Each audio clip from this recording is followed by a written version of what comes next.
coast, 20 knots, east northeast, making 8 or 9. Beautiful day.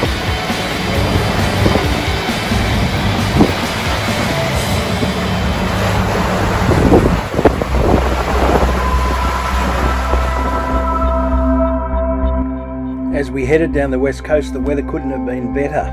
We had the fleet in front of us and a few behind us.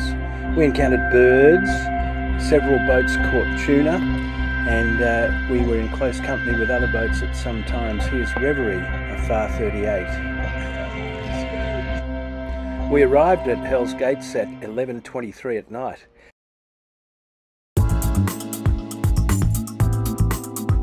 So that's the training wall to the right. Behind that is Pilot Bay where we parked. And when we came out in the morning, it was beautiful. We approached Entrance Island and the small passage between the mainland and the island.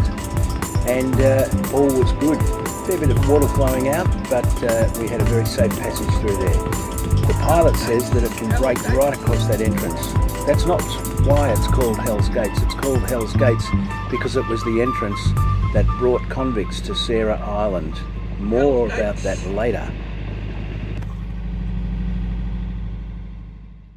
And just inside the entrance there's Bonnet Island. Don't get them confused, because going the wrong way could have some very drastic consequences. Anyway, the water here is quite amazing. It's tannin coming out, but it's crystal blue coming in. Anyhow, Mother Nature put on a light show for us. So we had magnificent skies, beautiful sun coming through. And then what do you do when you arrive at port? It's washing day. So we tried out the sphere again, and in fact this time it worked quite well.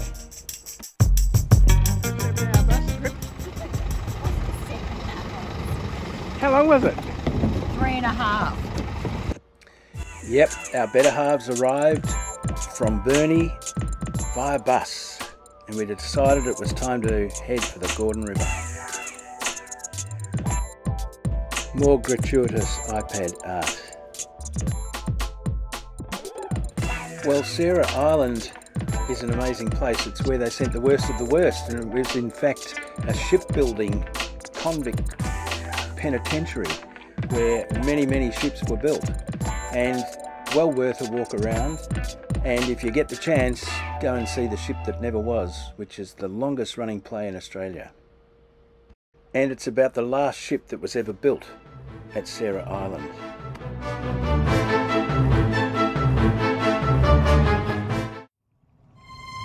Well, it was time to head up the river, and what an amazing thing. This is the boom camp where they used to catch the logs. And we went through the cliffs, which were pretty spectacular. And then very soon we started to get these amazing reflections, and you almost lose your sense of what's up and what's down.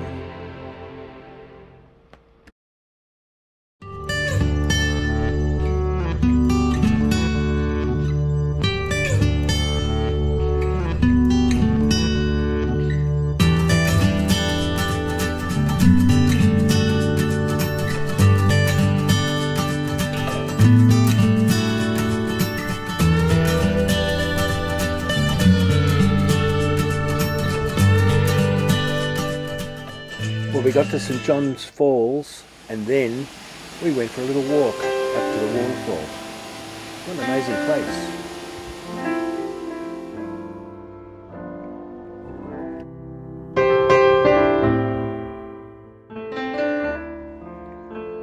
Well, we camped on Sir John's Jetty, or landing, and then in the morning, yet again, the scenery was spectacular. Very hard to know which way's up when you're looking at that.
Well, I guess it had to come to an end sometime.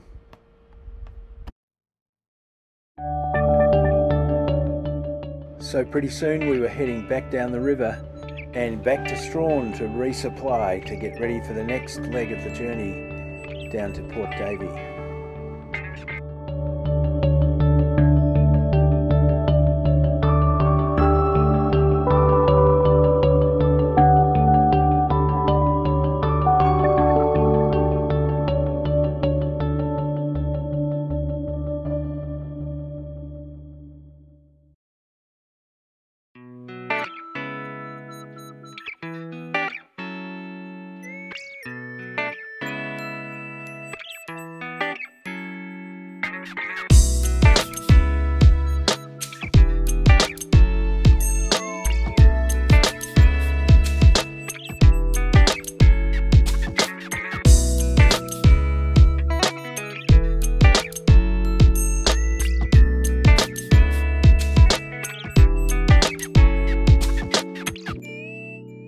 And that's the end of Blog 2 as we head down the west coast.